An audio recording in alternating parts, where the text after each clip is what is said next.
상상해보세요, 구독자님. 아주 정성 들여 키우는 화초가 하나 있습니다. 네, 아주 아끼는 화초겠죠. 맞아요. 근데 어느 날 그 화초 잎이 막 시들고 썩어가기 시작하는 거예요. 오, 속상하네요. 그쵸? 그럼 구독자님은 여기서 그 썩은 잎만 가위로 계속 싹둑싹둑 잘라내시겠습니까? 아니면 그 뿌리가 박힌 토양의 성질을 통째로 바꾸시겠습니까? 사람 심리라는 게 당장 눈에 보이는 썩은 잎부터 자르려고 하겠죠. 그니까요. 당장 눈에 띄는 문제니까요. 하지만 근본적인 생명력을 고민해 본다면 토양을 바꾸는 게 진짜 해결책이라는 걸 금방 깨닫게 되잖아요. 이번 딥다이브에서 우리가 파헤쳐 볼 주제가 바로 이 토양을 바꾸는 방법에 관한 내용입니다. 아주 흥미로운 접근이네요. 네, 오늘 저희 앞에는 내 맘에 맞게에서 제공한 유튜브 영상 스크립트들이랑 그 사업자 가이드북 문서가 산더미처럼 쌓여 있는데요. 이 자료들이 평생 병이랑 싸우면서 막 통증을 지우고 잘라내는 기존 방식에서 벗어나서 완전히 새로운 세계관을 제시하고 있습니다. 네, 바로 인체 물리학과 프로노이아 프로그램이라는 개념이죠. 오늘 살펴볼 이 자료들은 일관되게 하나의 도발적인 메시지를 던지고 있거든요. 질병이라는 결과에 집착하지 말라 이거죠. 맞습니다. 아픈 곳을 도려내거나 약으로 억누르지 말고 그 질병이 생겨날 수밖에 없었던 물리적 환경 자체를 바꾸라는 겁니다. 환경을 바꾼다. 네, 그러니까 인간의 몸을 단순한 생물학적 유기체로만 보는 게 아니라 중력과 에너지 법칙이 지배하는 거대한 물리학적 시스템으로 바라보는 시각인 거죠. 좋아요. 이 부분을 하나씩 풀어보죠.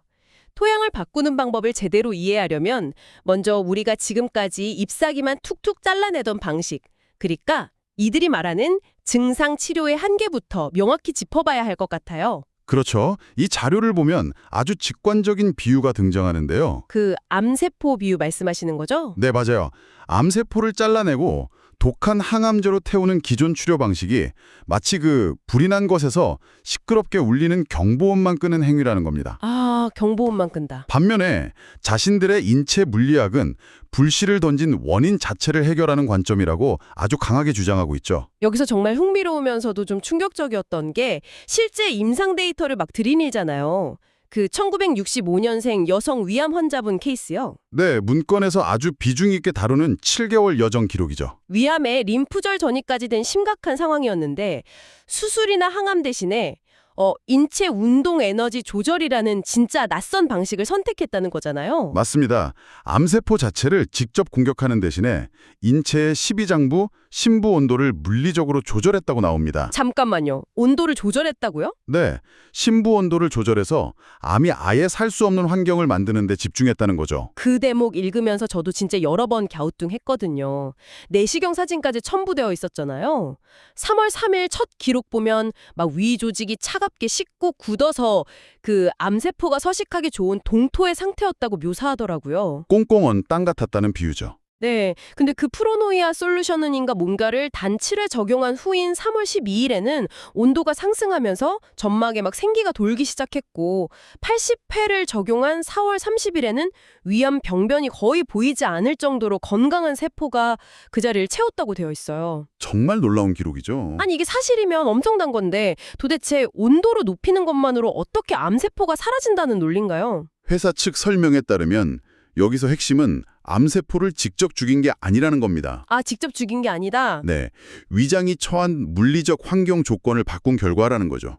고기가 차가우면 단단하게 굳고 따뜻해지면 부드러워지잖아요. 그렇죠. 녹으니까. 장기 온도도 떨어지면 조직이 경직되고 혈류가 막혀버립니다. 그러면 산소가 부족해지는 현기성 환경이 되는데 이게 암세포가 증식하기 딱 좋은 조건이거든요. 아하, 그러니까 온도를 높여서 혈류를 다시 열어줬다는 거네요? 맞습니다. 프로노에아 프로그램으로 심부 온도를 정상화해서 몸이 원래 가진 자가치유 에너지를 회복시켰다는 논리입니다. 내면의 자율신경 군대를 재건해서 암세포가 더 이상 버틸 수 없는 생태계로 바꿔버렸다는 거죠. 야, 그러니까 환경을 바꿔서 몸이 스스로 복구하게 만들었다? 이거군요. 근데 문서 보면 그 과정이 막 마냥 평화롭지만은 않던데요? 네, 그 명현 반응이라고 부르는 치유의 위기 부분이죠. 맞아요. 전신을 뒤덮은 격렬한 피부 발진에 막 진물이 나고 요산석이 분쇄되면서 찾아온 극심한 통풍 때문에 환자가 걷지도 못할 정도였다고 기록되어 있잖아요. 정말 고통스러웠겠죠. 솔직히 일반적인 상식을 가진 구독자님들이라면 저 포함해서 이거 심각한 부작용 아닌가? 당장 응급실 가야겠다 이렇게 생각하지 않겠어요? 당연하죠. 현대의학 관점에서는 즉각적인 처치가 필요한 심각한 알레르기나 감염으로 볼 수 있는 현상이니까요. 그쵸. 하지만 인체 물리학 시각에서는 이건 아주 자연스러운 정화작용으로 해석합니다. 수분이 메말라서 돌처럼 고착되어 있던 골격이랑 근육이 유연해지면서 몸속 깊은 곳에 갇혀있던 잠재적 염증이나 내부 압력이 피부 밖으로 확 뿜어져 나오는 외적 배출 과정이라는 겁니다. 아, 밖으로 뿜어내는 거군요. 네, 환자가 겉으로 드러나는 이 끔찍한 현상에 흔들리지 않고 시스템 회복이라는 본질에 집중했기 때문에 터널을 빠져나왔다고 강조하죠. 실제로 치료를 접어들면서 발진이 다 가라앉고 본래 피부로 복원되었다고 나오고요. 그러니까 불이 나서 연기가 나는데 그걸 억지로 막는 게 아니라 그냥 창문을 활짝 열어서 연기가 다 빠져나가게 내버려 뒀다는 거네요. 아주 정확한 비유입니다. 자, 근데 여기서 좀 비판적으로 접근해 볼게요. 구독자님들을 대변해서 제가 날카로운 질문 하나 던지겠습니다. 네, 좋습니다. 온도를 조절해서 병이 낫는다는 주장은 뭐 그렇다 치더라도 장기 온도 좀 맞추고 자세를 똑바로 한다고 병이 낫는다는 건 너무 단순하게 들리는데요. 인체가 무슨 블록 장난감도 아니고요. 매우 예리한 지적입니다. 사실 그 지점이 많은 분들이 이 이론을 처음 접했을 때 느끼는 가장 큰 장벽이거든요. 그쵸. 너무 쉬워 보이잖아요. 하지만 이 자료는 그 에너지를 무슨 추상적이고 신비로운 기운 같은 걸로 보는 걸 철저히 거부합니다. 아주 철저하게 물리적인 역학관계로 인체를 설명하죠. 아, 그래서 여기서부터가 정말 흥미로워지는데 그 피사의 사탑 비유가 나오잖아요. 맞습니다. 피사의 사탑이 기울어지면 어떻게 되죠? 능력이 특정 신경이나 세포, 관절에 과도하게 집중되거든요. 특정 부위가 짓눌린다는 거군요. 네, 공학에서는 이걸 응력 집중이라고 부릅니다. 문권에서는 인체에 발생하는 이 물리적 압박이 마치 호스를 발로 꽉 밟고 있는 거랑 같다고 설명해요. 와, 호스를 밟고 있다. 진짜 확 와닿는 비유네요. 밟힌 호스에 물이 안 통하잖아요. 응력이 집중된 곳은 신경의 숨통이 조이고 세포가 재생할 공간 자체를 뺏겨버린다는 겁니다. 결국 질병이 발생한 부위는 그 응력 집중 때문에 꽉 짓눌려 있는 곳이다. 이런 의미군요. 근데 여기서 전문가님, 자료가 한 걸음 더 나아가서 막 물리학의 엔트로피 법칙까지 끌어오거든요. 네, 아주 중요한 대목이죠. 에너지를 들여서 질서를 잡아주지 않으면 모든 시스템은 무질서해진다는. 아니, 잠깐만요. 엔트로피 법칙은 기본적으로 외부랑 에너지를 주고받지 않는 고립계에서 성립하는 거잖아요. 인간은 밥도 먹고 외부랑 끊임없이 에너지를 교환하는데 이걸 인체에 그대로 적용한다는 건 과학적 비약 아닐까요? 와, 훌륭한 통찰입니다. 학술적인 연력학 법칙을 생물학에 1대2로 적용하는 건 분명 논리적 간격이 있죠. 그쵸. 하지만 자료 작성자들의 의도를 분석해보면 그들은 엔트로피를 엄밀한 물리방 정식으로 쓴다기보다는 중력이라는 끊임없는 외부 저항에 대항하는 인체 상태를 설명하는 은유로 쓰고 있습니다. 아, 은유적인 개념으로요. 네, 인간은 직립보행을 하잖아요. 그 순간부터 평생 지구 중력의 아래로 짓눌립니다. 이 거대한 중력에 대항해서 형태를 유지하는 데 에너지를 쓰지 않으면 틀어지면서 결국 무질서도, 즉 생명력의 고갈로 향한다는 거죠. 아하. 가만 놔두면 중력 때문에 찌그러지고 병들 수밖에 없는 게 우리 몸의 숙명이다. 그럼 그 엔트로피를 거스르기 위해서 에너지를 쏟아 질서를 잡는 행위. 그게 그토록 강조하는 수직 정렬인 건가요? 맞습니다. 여기서 말하는 수직 정렬은 단순하게 요가에서 목 유연하게 만드는 그런 차원이 아닙니다. 스트레칭 같은 게 아니군요. 네, 무너진 축을 수직으로 바로 세워서 중력 저항을 최소화하는 아주 정교한 물리적 복원 작업인 거죠. 아, 수직 정렬로 몸 내부에 찌그러져 있던 공간이 확보되는 순간 마찰이랑 압박이 사라집니다. 아까 말씀드린 호스 밟고 있던 발을 치워주는 거죠. 발을 치우면 물이 다시 흐르듯이. 그렇죠. 비로소 세포들이 숨을 쉬고 정상적인 혈류가 흐르면서 스스로 재생을 시작한다는 게 이 인체 물리학의 정수입니다. 공간의 확보라 척추 굽고 어깨 말려 있으면 그 안에 장기들도 다 찌그러져서 연동 운동을 못 하겠네요. 축이 서야 장부 온도도 잘 전달될 테고요. 논리가 꽤 탄탄합니다. 네, 아주 유기적으로 연결되어 있죠. 근데 여기서 또 의문이 생겨요. 수직 정렬이 그렇게 중요하다면 한번 뼈를 쫙 맞추고 축을 완벽하게 세워놓으면 평생 건강해야 하는 거 아닐까요? 그 질문에 대한 답은 자료에 나오는 다른 사례에서 찾을 수 있습니다.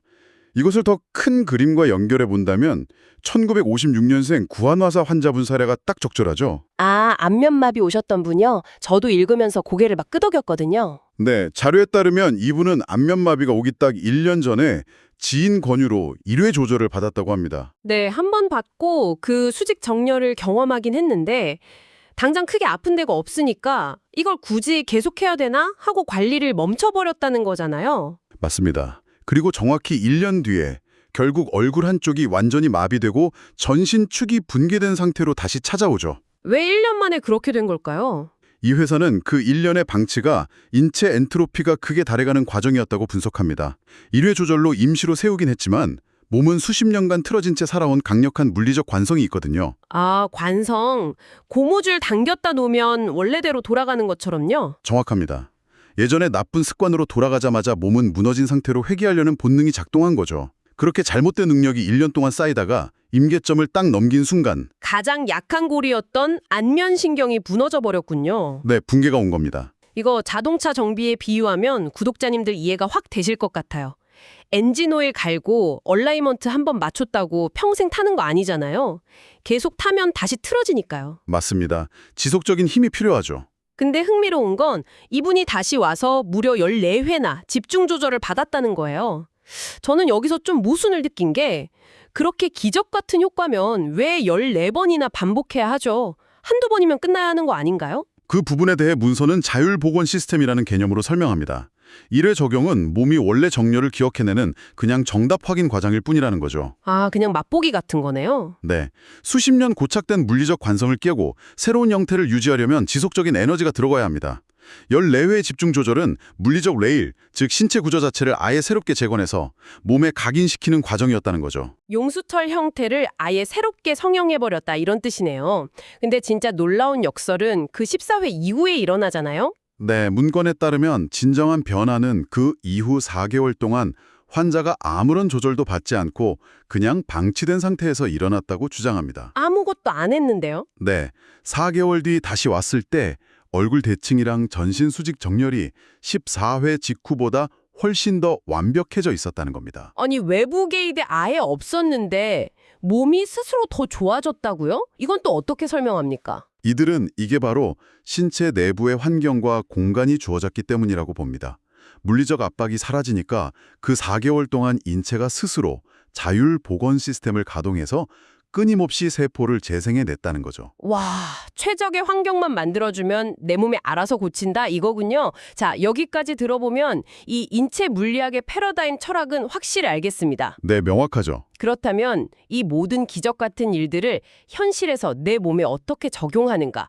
자료에 등장하는 주식회사 내 몸에 맞게의 그 프로노이아 프로그램, 이 3단계 실체를 좀 해보해봐야 할 것 같아요. 네, 문건은 이게 25년 연구랑 2만 3천 명 임상 데이터, 그리고 100억 투자를 거쳐서 완성됐다고 강조하는데요.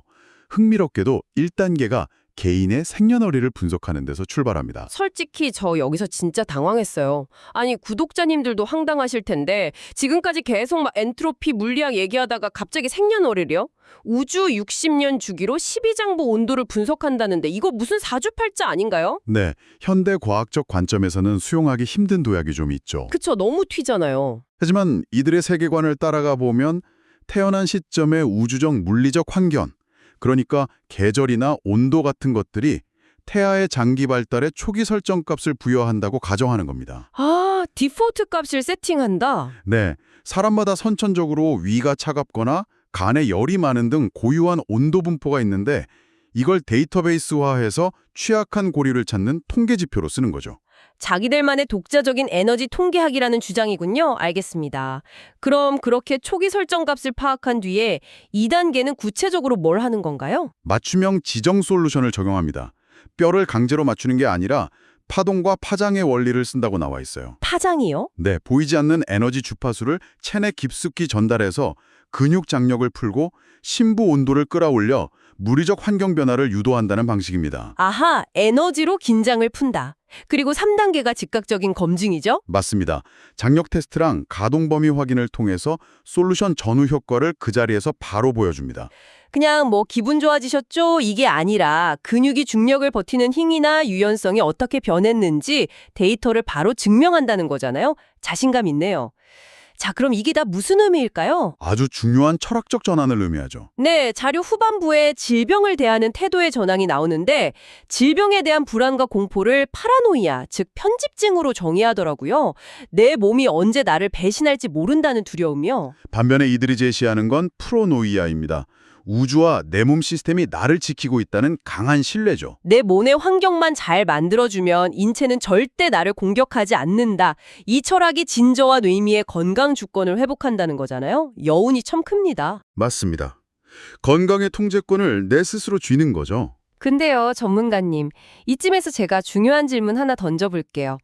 사업자 가이드북 보니까 좀 현실적인 의문이 확 들더라고요. 네, 어떤 부분인가요? 근본 원인 해결에서 건강 주권 찾아주는 게 목표면 14번이든 20번이든 치료 다 끝나면 환자를 독립시켜야 되는 거 아니에요? 그렇죠. 보통은 그렇게 생각하죠. 근데 왜 비즈니스 모델은 월 30만 원짜리 멤버십 파트너십으로 평생 구독하게 만들고 멘토장인한테 계속 관리받게 해놨죠?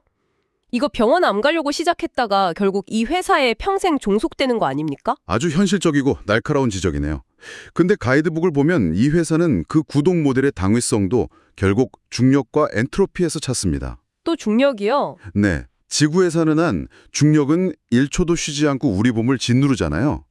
아무리 완벽하게 세팅해놔도 일상 스트레스나 노화 때문에 엔트로피는 계속 증가할 수밖에 없다는 겁니다. 아, 숨만 쉬어도 축이 틀어질 수밖에 없다. 네, 그래서 이 멤버십은 단순한 단발성 치료가 아니라 인체 자정 능력이 떨어지지 않게 정기적으로 에너지를 조율해주는 항구적인 유지보수 시스템이라는 논리입니다.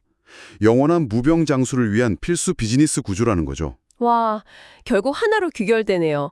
터진 독을 모래주머니로 막기 급급한 게 증상치료라면 이 인체 물리학 기반의 운동에너지 조절은 물길 전체의 수압을 싹 조절해서 아예 두기 터질 자체가 없게 시스템을 구축하고 그걸 평생 유지 보수하자는 거네요. 자, 구독자님, 이번 딥다이브 마무리하면서 이 프로그램에서 초보자들한테 신체 무너짐 자각하게 할 때 권한다는 테스트 하나 소개해 드릴게요. 아, 그 테스트 좋죠. 네, 지금 당장 자리에서 일어나서 양 엄지발가락을 꽉 맞닿게 서보십시오.